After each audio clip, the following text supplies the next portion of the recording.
So good afternoon everyone. Last time हमने chapter start किया था लाइफ प्रोसेसेस, जिसकी हमने इंट्रोडक्शन को डिस्कस कर लिया था। आज हम मेन चैप्टर स्टार्ट करेंगे और इसका फर्स्ट टॉपिक है न्यूट्रिशन। व्हेन वी वॉक और ride a bicycle we are using up energy. Even when we are not doing any apparent activity, energy is needed to maintain a state of order in our body. अब जब भी हम कोई काम करते हैं, जैसे हम वॉक कर रहे हैं या कोई बाईसाइकिल राइड कर रहे हैं, लिख रहे हैं, कुछ भी काम कर रहे हैं, तो हमें पता है हमारी बॉडी को एनर्जी चाहिए उस काम को करने के लिए।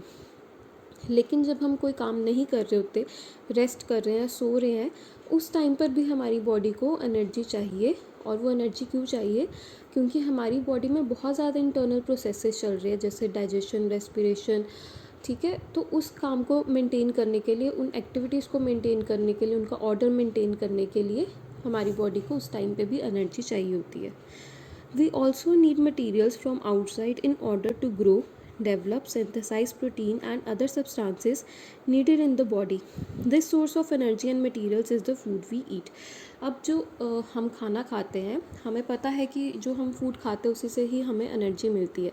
अब वो जो फूड है उसमें हमें बहुत एक्स्ट्रा चीज़ें भी ऐड करनी पड़ती हैं, जैसे कि वो जो फूड है that should be a complete balance diet. उसमें कार्ब्स भी होने चाहिए, प्रोटीन भी, roughage, fibre, vitamins, minerals, water की क्वांटिटी, सब कुछ मेंटेन्ड होना चाहिए, फैट्स होनी चाहिए, ताकि हमारी बॉडी को सारे के सारे न्यूट्रिएंट्स मिल सके और हमारी बॉडी जो है वो प्रॉपरली डेवलप कर पाए, प्रॉपरली ग्रो कर पाए। Next is how do living things get their food. The general requirement for energy and materials is common in all organism but is fulfilled in different ways. अब जितने भी living organisms हैं सबको energy चाहिए, और वो एनर्जी कहाँ से आएगी? जब वो फूड कंज्यूम करेंगे। अब हर ऑर्गेनिज्म को फूड चाहिए, हर ऑर्गेनिज्म को एनर्जी चाहिए अपनी एक्टिविटीज़ को मेंटेन करने के लिए, अपनी ग्रोथ करने के लिए। लेकिन जो हर ऑर्गेनिज्म है उसका अलग अलग तरीका है इस फूड को ऑब्टेन करने का या इस एनर्जी को ऑब्टेन करने का। Some organisms use simple food materials obtained from inorganic sources in the form of carbon dioxide and water. अब कुछ ऐसे ऑर्गेनिजम्स होते हैं जो कि सिंपल फूड मटेरियल से अपना जो खाना है उसको ऑब्टेन कर लेते हैं। और ये सिंपल फूड मटेरियल्स कहाँ से ऑब्टेन होते हैं? From inorganic sources. ये इनऑर्गेनिक सोर्सेज कौन से होते हैं? जो हम नॉन लिविंग मैटर से ऑब्टेन करते हैं, इन the form of carbon dioxide and water. जैसे कि जो प्लांट्स होते हैं वो सन से सनलाइट को ऑब्टेन करते हैं, एटमॉस्फेयर से कार्बन डाइऑक्साइड को लेते हैं। सो ये क्या हो गए? सारे इनऑर्गेनिक सोर्सेज हो गए, नॉन लिविंग मैटर हो गया, और इनसे वो अपने जो एनर्जी के सोर्सेज हैं उनको कंज्यूम कर रहे हैं, उनको ले रहे हैं वो। These organisms, the autotrophs, include green plants and some bacteria. तो ऐसे ऑर्गेनिजम्स को हम ऑटोट्रॉफ्स बोलते हैं, जो कि इन ऑर्गेनिक सोर्सेज से, नॉन लिविंग मैटर से अपना जो सोर्स ऑफ एनर्जी है, सोर्स ऑफ फूड है, उसको ऑब्टेन करते हैं। एंड इनमें एग्जांपल्स क्या हमारे पास आ जाएंगे? एक तो ग्रीन प्लांट्स, और कुछ तरह के ऐसे बैक्टीरिया होते हैं जो अपना खाना खुद बनाते हैं।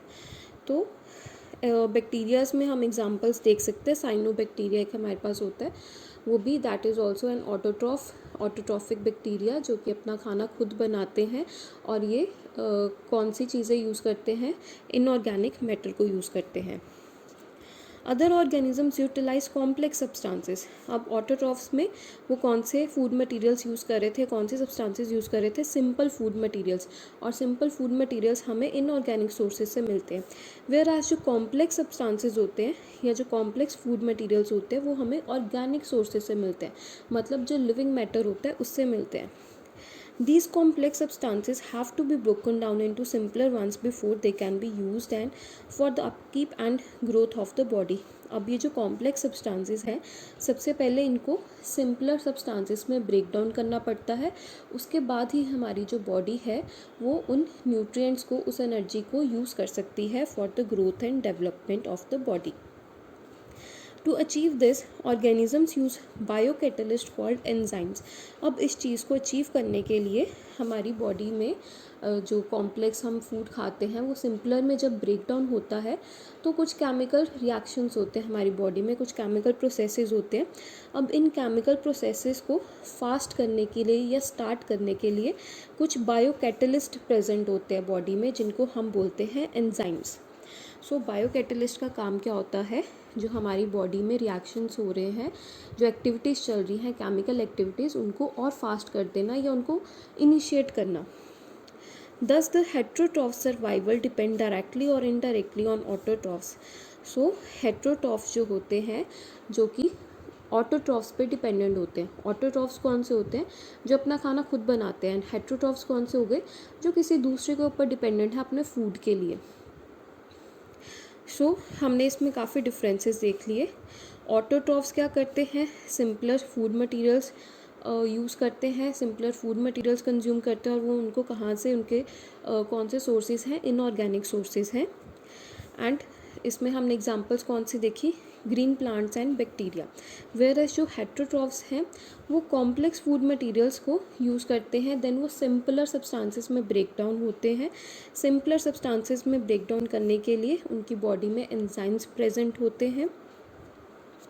एंड जो हेटेरोट्रॉफ्स होते हैं वो ऑटोट्रॉफ्स के ऊपर डिपेंडेंट होते हैं फॉर देयर फूड।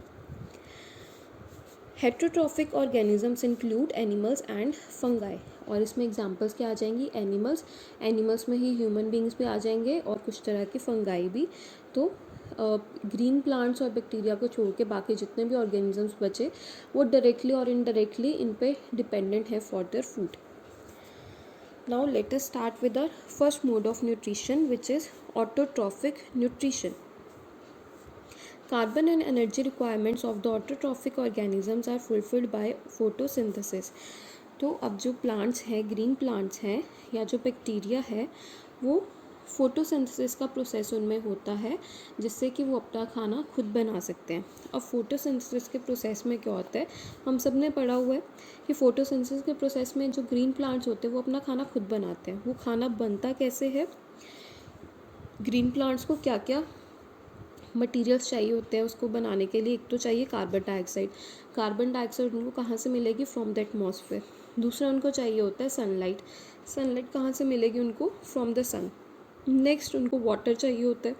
वाटर कहाँ से मिलेगा, जो हम उनके रूट्स में वाटर डालते हैं तो रूट्स जो वाटर एब्जॉर्ब कर लेती है सॉइल में से, वहाँ से उनको पानी मिल गया। नेक्स्ट उनको चाहिए होती है क्लोरोफिल। क्लोरोफिल हमें पता है ग्रीन प्लांट्स में ग्रीन पिगमेंट को हम क्लोरोफिल बोलते हैं, उनकी लीव्स में प्रेजेंट होती है। ये चार चीज़ों को यूज़ करके प्लांट्स क्या बनाएंगे, अपना खाना बनाएंगे। First is carbon dioxide, sun, water and chlorophyll. अब ये जो चार चीज़ें हैं, अब ये चार चीज़ें कौन सी हैं, ये सारी की सारी इनऑर्गेनिक सोर्सेज से वो ऑब्टेन करते हैं, नॉन लिविंग मैटर से वो ऑब्टेन कर रहे हैं। और ये सारी की सारी क्या हैं, सिंपलर फूड मटेरियल्स है और सिंपलर सब्सटेंसेस हैं। अब ये सारी सिंपलर सब्सटेंसेस किस में कन्वर्ट होंगी, कॉम्प्लेक्स सब्सटेंसेस में।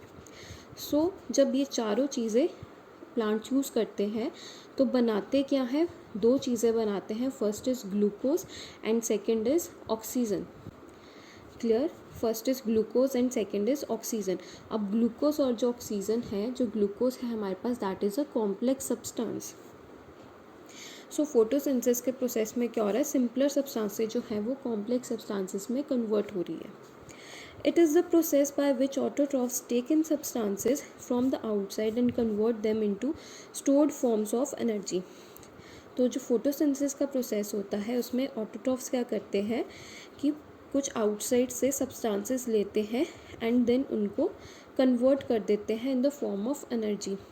और ये जो एनर्जी है, ये अगर उनको इतनी रिक्वायरमेंट नहीं है तो ये एनर्जी उनकी जो स्ट्रक्चर है उसमें स्टोर करके भी रह जाती है। जैसे कि वो सनलाइट यूज़ कर रहे हैं। Sunlight is a form of energy. जब वो सनलाइट जो है वो बहुत ज़्यादा अपनी बॉडी के अंदर ट्रैप कर लेते हैं तो उसमें से कुछ पार्ट तो वो जो प्रोडक्ट्स है उसमें बनाने में चला जाएगा, ठीक है, जो ग्लूकोज फॉर्म होना उसमें चला जाएगा। बाकी जो पार्ट है वो उनके बॉडी में as in the form of energy store हो जाता है। और ये जो एनर्जी है, स्टोर्ड फॉर्म ऑफ एनर्जी, इसको हम स्टार्च बोलते हैं। This material is taken in the form of carbon dioxide and water which is converted into carbohydrates in the presence of sunlight and chlorophyll। ये भी हमने सारा डिस्कस कर लिया कि जो प्लांट्स हैं उनमें जो फोटोसिंथेसिस का प्रोसेस होता है उसमें वो कार्बन डाइऑक्साइड, वाटर, सनलाइट और क्लोरोफिल को यूज़ करके ग्लूकोज बनाते हैं, which is a form of carbohydrate. And ये जो कार्बोहाइड्रेट है, अगर ये ज़्यादा क्वांटिटी में फॉर्म हो जाए तो प्लांट्स इसको अपनी बॉडी में स्टोर करके भी रख लेते हैं, और ये किस फॉर्म में स्टोर होता है, स्टार्च की फॉर्म में स्टोर हो जाता है। Carbohydrates are utilised for providing energy to the plant, और ये जो कार्बोहाइड्रेट्स हैं ये प्लांट को एनर्जी प्रोवाइड करते हैं। We will study how this takes place in the next section. The carbohydrates which are not used immediately are stored in the form of starch, which serves as the internal energy reserve to be used and when required by the plant. तो ये अभी हमने discuss कर लिया। ये जो carbohydrate है, एक तो वो एनर्जी देंगे प्लांट्स को, एंड जो कार्बोहाइड्रेट बच जाएंगे वो उनकी बॉडी में स्टोर एनर्जी की फॉर्म में स्टोर हो जाएंगे, और वो एनर्जी को हम क्या बोलते हैं, स्टार्च। और जब भी प्लांट्स को उस एनर्जी की ज़रूरत होगी तो वो एनर्जी को, उस एनर्जी के स्टार्च को यूज़ कर लेंगे। A somewhat similar situation is seen in us where some of the energy derive from the food we eat is stored in our body in the form of glycogen. और ऐसा ही same process हमारी खुद की bodies में भी होता है। जब जो फूड से एनर्जी बनती है हमारी बॉडी में, जो एनर्जी हमारी बॉडी को उस टाइम पे नहीं चाहिए, इमीडिएट यूज़ में नहीं चाहिए, वो जो एनर्जी है वो हमारी बॉडी में स्टोर हो जाती है इन the form of glycogen. Plants में ये एनर्जी स्टार्च की फॉर्म में स्टोर होती है, एंड ह्यूमंस में, हमारी बॉडीज़ में ये जो एनर्जी है वो ग्लाइकोजन की फॉर्म में स्टोर हो जाती है। नेक्स्ट फोटोसिंथेसिस के हम केमिकल रिएक्शन को देख लेते हैं। सो यहाँ पे carbon dioxide plus water plus chlorophyll and sunlight, it will give glucose, oxygen and water. So reactants में हमारे पास क्या आ रहा है, कार्बन डाइऑक्साइड। कार्बन डाइऑक्साइड का फॉर्मूला क्या होता है, CO2 प्लस वाटर, वाटर का फॉर्मूला आ गया H2O, क्लोरोफिल एंड सनलाइट, और ये क्या बनाएंगे, ग्लूकोज। ग्लूकोज का फॉर्मूला क्या आ गया, C6H12O6 plus oxygen O2 and water H2O। Let us now see what actually happens during the process of photosynthesis. The following events during this process. तो अब जो फोटोसिंथेसिस का प्रोसेस है ये कुछ स्टेप्स में होता है, तो अभी हम ये स्टेप्स डिस्कस करेंगे, ठीक है जी। जो फोटोसिंथेसिस का प्रोसेस है वो कैसे कैसे किस ऑर्डर में होता है। सो फर्स्ट स्टेप आ जाता है फोटोसिंथेसिस में, absorption of light energy by the chlorophyll. तो सबसे पहले क्या होता है कि जो ग्रीन प्लांट्स होते हैं उनमें क्लोरोप्लास्ट प्रेजेंट होता है। क्लोरोप्लास्ट क्या होता है, एक ग्रीन प्लांट में एक उसका पार्ट होता है जिसमें कि क्लोरोफिल प्रेजेंट होती है, ठीक है। तो इसमें कंफ्यूज नहीं होना, क्लोरोप्लास्ट और क्लोरोफिल। क्लोरोप्लास्ट जो है वो प्लांट का एक पार्ट है, ग्रीन प्लांट्स का एक पार्ट है, उसके अंदर क्लोरोफिल प्रेजेंट होती है। और ये जो क्लोरोफिल है ये लाइट एनर्जी को एब्जॉर्ब करेगी, जो सन से लाइट आ रही है उसको ये एब्जॉर्ब करेगी। तो ये पहला स्टेप आ गया फोटोसिंथेसिस में, कि जो ग्रीन प्लांट्स में क्लोरोफिल है, क्लोरोफिल कहाँ पे है, क्लोरोप्लास्ट में, और ये जो क्लोरोफिल है ये लाइट एनर्जी को सबसे पहले एब्जॉर्ब कर लेगी। उसके बाद क्या होगा, conversion of light energy to chemical energy and splitting of water molecules into hydrogen and oxygen. So उसके बाद अब हमें पता है कि ये जो फोटोसिंथेसिस का प्रोसेस है ये एक तरह का, ये एक केमिकल रिएक्शन है, केमिकल प्रोसेस है, ठीक है जी। तो अब ये जो लाइट एनर्जी क्लोरोफिल ने एब्जॉर्ब की, ये लाइट एनर्जी क्या करेगी, केमिकल एनर्जी में कन्वर्ट हो जाएगी, और ये केमिकल एनर्जी के कारण जो वाटर मॉलिक्यूल था रिएक्टेंट में, वो वाटर मॉलिक्यूल स्प्लिट हो जाएगा और कट हो जाएगा इनटू हाइड्रोजन एंड ऑक्सीजन, ठीक है जी। फर्स्ट सबसे पहले क्लोरोफिल ने लाइट एनर्जी को एब्जॉर्ब किया, ये जो लाइट एनर्जी है ये केमिकल एनर्जी में कन्वर्ट हो जाएगी, जिसके कारण जो वाटर मॉलिक्यूल है वो वाटर मॉलिक्यूल दो पार्ट्स में डिवाइड हो जाएगा, हाइड्रोजन उसमें से अलग हो जाएगा और ऑक्सीजन उसमें से अलग हो जाएगा।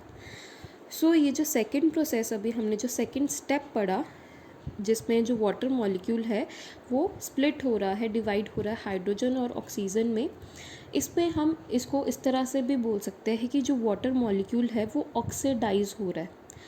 अब हमने जो फर्स्ट चैप्टर में ऑक्सीडेशन रिडक्शन पढ़े थे वो हमने सिंपल से पढ़े थे कि ऑक्सीडेशन में क्या होता है, हाइड्रोजन या तो रिमूव हो रहा हो या ऑक्सीजन ऐड हो रहा हो, और रिडक्शन में ऑपोजिट हो जाएगा। लेकिन यहाँ पे जो ऑक्सीडेशन रिडक्शन है ये थोड़ा सा डिफरेंट है। सेकेंड स्टेप में जो वाटर मॉलिक्यूल हाइड्रोजन और ऑक्सीजन में डिवाइड हो रहा है, इसमें हम इसको इस तरह से बोल सकते हैं कि जो वाटर मॉलिक्यूल है वो ऑक्सीडाइज हो रहा है। इसका मतलब ये है कि जो वाटर मॉलिक्यूल है वो इलेक्ट्रॉन को लूज़ कर रहा है, वो यहाँ पे इलेक्ट्रॉन को लूज़ कर रहा है। और लूज़ वो किससे करता है, वो अपना जो इलेक्ट्रॉन है वो ट्रांसफ़र कर देता है कार्बन डाइऑक्साइड को। ठीक है जी। और यहीं इसी से हमारे पास थर्ड स्टेप आ जाएगा, reduction of carbon dioxide to form carbohydrates. So third step में, लास्ट स्टेप में क्या हो जाएगा कि जो कार्बन डाइऑक्साइड है वो कार्बोहाइड्रेट्स में रिड्यूस हो जाएगी। अब यहाँ पर रिडक्शन का मतलब क्या है कि जो कार्बन डाइऑक्साइड है that is gaining an electron to form carbohydrate. और ये इलेक्ट्रॉन कहाँ से गेन कर रहा है, from the water. So photosynthesis में हमने 3 स्टेप्स पढ़े। सबसे पहले क्या होता है इस प्रोसेस में, जो क्लोरोफिल है क्लोरोप्लास्ट के अंदर, वो सनलाइट को एब्जॉर्ब करेगी। ये जो लाइट एनर्जी जो एब्जॉर्ब की क्लोरोफिल ने, ये कन्वर्ट हो जाएगी केमिकल एनर्जी में, जिसके कारण जो वाटर मॉलिक्यूल था वो डिवाइड हो जाएगा 2 पार्ट्स में। हाइड्रोजन उसमें से अलग हो जाएगा और ऑक्सीजन अलग हो जाएगा। और इस प्रोसेस को हम ऑक्सीडेशन ऑफ वाटर मॉलिक्यूल भी बोलते हैं, जिसमें कि जो वाटर मॉलिक्यूल है वो इलेक्ट्रॉन को लूज़ कर रहा है। एंड उसके बाद क्या हो जाएगा, reduction of carbon dioxide to form carbohydrate. जो कार्बन डाइऑक्साइड था वो रिड्यूस हो जाएगा और कार्बोहाइड्रेट्स में कन्वर्ट हो जाएगा। और इसको हम ये भी बोल सकते हैं कि जो कार्बन डाइऑक्साइड है that is gaining an electron and it reduces to carbohydrate. और वो जो इलेक्ट्रॉन है ट्रांसफ़र के कहाँ से किस में हो रहा है, वाटर मॉलिक्यूल से कार्बन डाइऑक्साइड में ट्रांसफ़र हो रहा है इलेक्ट्रॉन का। Next is these steps need not take place one after the another immediately. अब ज़रूरी नहीं है कि ये जो जैसे फर्स्ट स्टेप हुआ एब्जॉर्प्शन ऑफ लाइट एनर्जी, उसके साथ ही दूसरा स्टेप भी साथ में स्टार्ट हो जाए, conversion of light energy into chemical energy. ये ऐसा ज़रूरी नहीं है। For example, desert plants take up carbon dioxide at night and prepare an intermediate which is acted upon by the energy absorb by the chlorophyll during the day. अब ये तो हमने green plants में पढ़ा, ठीक है। जो फोटोसिंथेसिस के 3 प्रोसेसेस पढ़े, ये जो नॉर्मल ग्रीन प्लांट्स होते हैं उसमें ऐसे प्रोसेसेस ये तीनों स्टेप्स चलते हैं। लेकिन जो डेजर्ट प्लांट्स होते हैं उनमें भी यही 3 प्रोसेसेस होते हैं, लेकिन हल्का सा एक डिफरेंस आ जाता है। अब जो डेजर्ट प्लांट्स होते हैं, अब हमें पता है डेजर्ट्स में जो टेम्परेचर होता है वो बहुत ज़्यादा हाई होता है। तो जो डेजर्ट वाले प्लांट्स होते हैं, ग्रीन प्लांट्स होते हैं डेजर्ट वाले, वो जो फोटोसिंथेसिस का प्रोसेस है उनका पूरा कंप्लीट प्रोसेस डे के टाइम पे नहीं होता, उनका नाइट में जो प्रोसेस है वो स्टार्ट हो जाता है। जो ग्रीन प्लांट्स फोटोसिंथेसिस करते हैं जो नॉर्मल टेम्परेचर में है, वो सारा प्रोसेस जो है वो ड्यूरिंग द डे होता है। लेकिन डेजर्ट प्लांट्स में क्या होगा, नाइट के टाइम पे वो अपना जो लीव्स है वो पोर्स ओपन करेंगे एंड उस टाइम पे वो कार्बन डाइऑक्साइड को एब्जॉर्ब कर लेंगे। बाकी जो तीनों स्टेप्स हमने पढ़े वो सारे के सारे दिन में होंगे। सिर्फ एक जो प्रोसेस है कार्बन डाइऑक्साइड जो प्लांट ने एब्जॉर्ब करनी है थ्रू स्टोमेटा। स्टोमेटा हमने पढ़ा हुआ ना कि जो ग्रीन प्लांट्स होते हैं उनके जो लीव्स होते हैं उनमें स्टोमेटा प्रेजेंट होते हैं, उनमें छोटे छोटे पोर्स प्रेजेंट होते हैं जिनको हम स्टोमेटा बोलते हैं। तो जब भी ट्रांसफ़र ऑफ या एक्सचेंज ऑफ गैसेस होना है तो वो जो पोर्स है वो ओपन हो जाता है, उसी में से कार्बन डाइऑक्साइड एंटर करेगी, उसी में से कोई भी जो गैस है वो रिलीज़ बाहर हो जाएगी।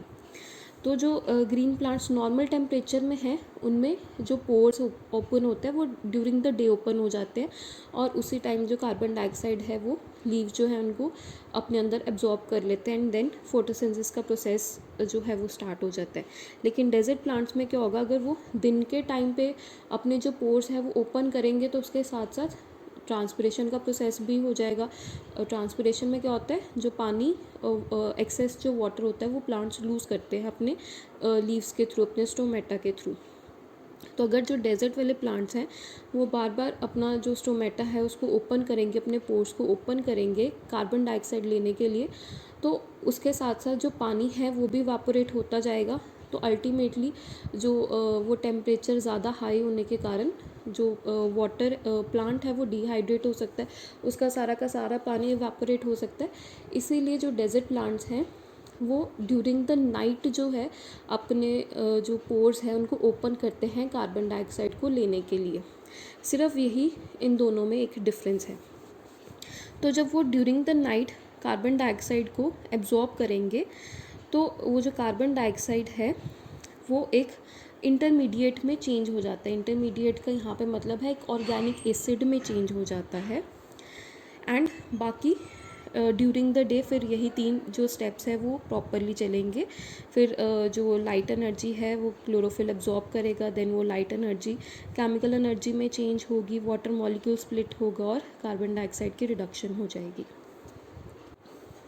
Let us see how each of the component of the above reaction are necessary for photosynthesis. If you carefully observe a cross section of a leaf under the microscope, you will notice that some cells contain green dots. These green dots are called cell organelles called chloroplast, which contain chlorophyll. So अगर हम एक leaf को लें और उसको microscope के अंदर observe करें तो हम देखेंगे उसके अंदर कुछ ग्रीन डॉट्स होंगे और इन ग्रीन डॉट्स को हम क्या बोलते हैं, cell organelles. So basically cell organelles क्या होती हैं, सेल्स के अंदर कुछ उसके पार्ट्स होते हैं, जैसे कि हमारी बॉडी में ऑर्गन्स होते हैं जो कुछ स्पेसिफिक फंक्शन करते हैं, तो वैसे ही सेल्स के अंदर उसके कुछ पार्ट्स होते हैं जो कि एक या एक से ज़्यादा फंक्शन को करते हैं, उनको हम सेल ऑर्गेनेलीज बोलते हैं। और इन्हीं सेल ऑर्गेनेलीज में एक होता है क्लोरोप्लास्ट जिसके अंदर क्लोरोफिल प्रेजेंट होती है।